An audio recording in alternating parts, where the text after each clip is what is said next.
Welcome back to my YouTube channel the knowledge of medical में एक बार फिर आपका स्वागत है। जैसा कि आपको पता है, हमारा ये यूट्यूब चैनल हेल्थ रिलेटेड जानकारी आप तक पहुंचाता है, सटीक जानकारी आप तक पहुंचती है। कॉजेस क्या है, सिम्टम्स क्या है, किस वजह से होता है और सबसे इंपॉर्टेंट ट्रीटमेंट ऑप्शन क्या है। तो चलिए वीडियो को स्टार्ट करते हैं। आज हम बात करने वाले हैं निमोनिया के बारे में, जो काफी खतरनाक डिजीज है। किस वजह से होती है, बच्चों में अक्सर देखी जाती है। ठीक है, जिनकी रोग प्रतिरोधक क्षमता कम है उनमें भी ये होने की संभावना थोड़ी सी ज्यादा रहती है। तो एक डायग्राम के माध्यम से इसको हम समझते हैं। देखिए, ये दो हिस्से आपको दिख रहे हैं, इनको बोलते हैं फेफड़े, इंग्लिश में लंग्स इनको कहा जाता है। ये दो होते हैं, एक लेफ्ट में होता है, एक राइट में होता है। अब इसके किसी भी हिस्से में निमोनिया हो सकता है, या तो ऊपर हो सकता है, नीचे हो सकता है। एक लंग्स में हो सकता है तो दूसरे में नहीं होगा, ये भी पॉसिबल है। दूसरे में है तो पहले में नहीं होगा, या दोनों में भी हो सकता है। जो दोनों से कनेक्ट है, दोनों लंग्स हमारे जिससे कनेक्टेड है, उसको अगर हम जूम आउट करें तो इसको ट्रांस कहते हैं। ठीक है, इसको अगर बाहर निकालना है तो पेड़ की जो शाखाएं नहीं होती हैं, जड़ फैली, इस तरह से ये फेफड़ों में फैला रहता है। अब इसको भी अपन जूम आउट करेंगे ना और बाहर निकालेंगे तो ये दिखेगा एक अंगूर के गुच्छे की तरह। अंगूर का गुच्छा नहीं होता है, इसका काम क्या होता है, ऑक्सीजन को लेना, ब्लड तक पहुंचाना, ऑक्सीजन तक लेना, ब्लड तक पहुंचाना। लेकिन इसमें इंफ्लामेशन होना, इसमें म्यूकुल जम जाना, ठीक है, इसमें रेडनेस होना, ठीक है, या इसके अलावा इसमें किसी तरल पदार्थ का पहुंचना, जिसकी वजह से ये फंक्शन करना बंद कर देता है, काम करना, जिसकी वजह से आपको ऑक्सीजन की कमी होने लगती है, सांस फूलने लगती है। तो ये बेसिक सा एक डायग्राम है जिसके माध्यम से आप समझ सकते हैं एक्चुअल प्रॉब्लम क्या है। आगे समझते हैं।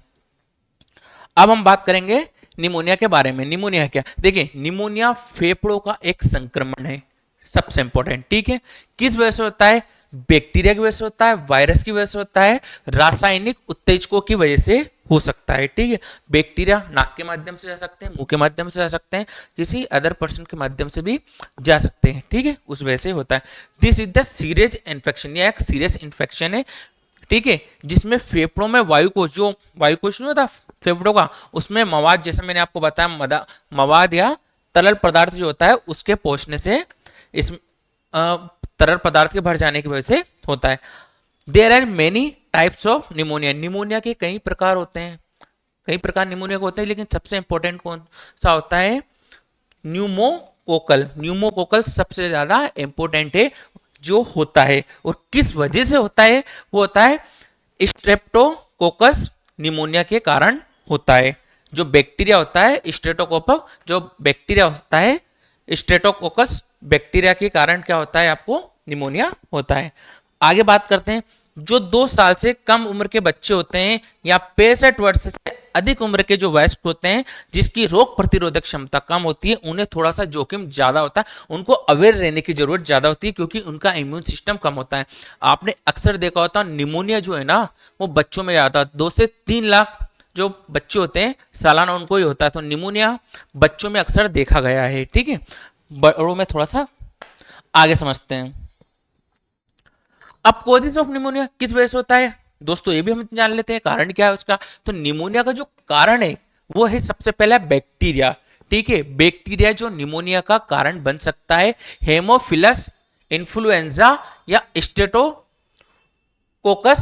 ओरिएंट, ये क्या होता है, बैक्टीरिया, जिसके कारण से होता है। इन्फ्लुएंजा का कंप्लीट वीडियो मैंने लास्ट चैप्टर में आपको काफी अच्छे से पढ़ाया है। अगर आपने अभी तक वो वीडियो नहीं देखा है तो पहले आप देखिए इन्फ्लुएंजा वायरस क्या होता है। ठीक है, आगे समझते हैं।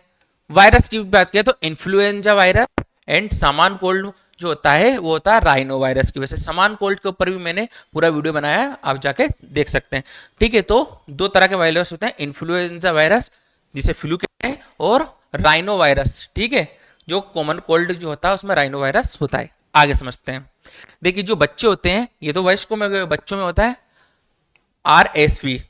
ठीक है, रेस्पिरेटरी सिस्टियल वायरस की वजह से ये होता है, जो छोटे बच्चों में इसका मेनली कारण है, कोस करता है। आगे समझते हैं। फंकी कवक क्या होता है इसकी वजह से, न्यूमोसिस्टम जीरोवेसी एक कवक है जो निमोनिया का कारण बन सकता है, विशेष रूप से कमजोर प्रतिरक्षा प्रणाली वाले लोगों में।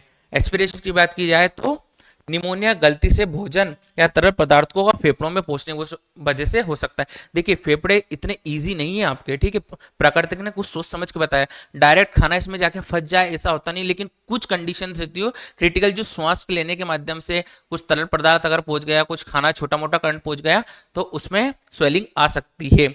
एल्वोलिया में। ठीक है, आगे समझते हैं सिम्टम्स ऑफ निमोनिया। निमोनिया के लक्षण क्या क्या हो सकते हैं?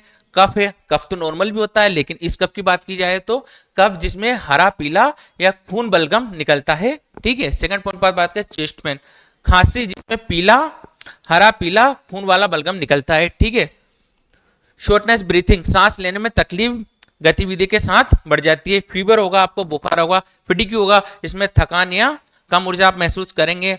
नोजी या वॉमिटिंग हो सकता है, मतली उल्टी या विशेष रूप से बच्चों में दिखाई देती।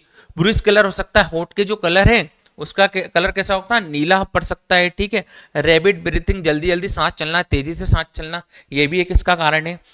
हुजिंग जैसी आवाजें, जैसे सांस लेते समय घरघराहट जैसी आवाज आती है, वो भी एक कारण हो सकता है। लोअर बॉडी टेम्परेचर, जो वृद्ध लोग होते हैं, ज्यादा उम्र के जो लोग होते हैं, उनमें कमजोर प्रतिरक्षा प्रणाली की वजह से सामान्य रूप से हो सकता है। आगे समझते हैं निमोनिया से बचाओ। ऐसा कुछ करें कि निमोनिया हो ही ना, समझते हैं गाइस इसके बारे में भी हम। तो गेट वैक्सीन, वैक्सीन लगवाइए आप, उसके लिए बच्चों को भी लगवाइए। आगे समझते हैं मेंटेन हाइजीन। हाइजीन हर 1-2 घंटे में, अपने 1-2 घंटे ज्यादा बदले, पूरे दिन में कम से कम 20 से 25 बार अपने हैंड वॉश करते रहिए। कम से कम 20 सेकंड मिनिमम एक बार में आपको हैंड वॉश करना है। क्विट स्मोकिंग, स्मोकिंग आपको भी क्विट करना है, और आप दूसरे कोई स्मोकिंग कर रहा है तो उसका इफेक्ट आपके ऊपर भी होता है। तो स्मोकिंग आपको छोड़ना चाहिए, फेफड़ों के लिए भी सही नहीं है, सबसे बड़ा कारण ही यही है। दूसरी बात करते हैं, फेफड़ों में नुकसान पहुंचाता है और यह संक्रमण का कारण भी होता है। रेस्पिरेटरी, जो श्वास जहां से आप लेते हैं ना, ये नली भी, उसको भी ये खराब कर सकता है। आगे चलते हैं, अडॉप्ट हेल्दी लाइफ स्टाइल। अगर आप पर्याप्त नींद लेते, 4-5 घंटे सोते हैं तो भी सही नहीं है, आपको कम से कम 7 घंटे मिनिमम रेस्ट लेना चाहिए। अवॉइड सिक पर्सन, जो बीमार लोग हैं उनसे थोड़ा सा दूर रहना चाहिए, वो आपको भी बीमार कर सकते हैं। आगे समझते हैं guys, diagnosis of pneumonia. Pneumonia का निदान क्या है? तो फिजिकल एग्जाम, जब आप डॉक्टर के पास जाएंगे तो डॉक्टर सबसे पहले आपसे यही पूछेगा कि लक्षण बताइए क्या है, उसके बेसिस पर ही आपका ट्रीटमेंट ऑप्शन होगा। ठीक है, तो डॉक्टर आपके फेफड़ों में चरचराहट, गुदगुदाहट या गड़गड़ाहट जैसी आवाजें सुनेगा, और स्टेप्टोकोप की मदद से फेफड़ों को जूम आउट करके देखेगा। चेस्ट एक्सरे, छाती का एक्सरे आपके फेफड़ों में सूजन का स्थान बताएगा। चेस्ट एक्सरे से पता चलेगा फेफड़ों में किस साइड है, लेफ्ट में, राइट में, अपर में, डाउन में। ब्लड टेस्ट से ये पता चलेगा आपको कि आपको निमोनिया है या नहीं है, ब्लड टेस्ट ये चीज बताएगा।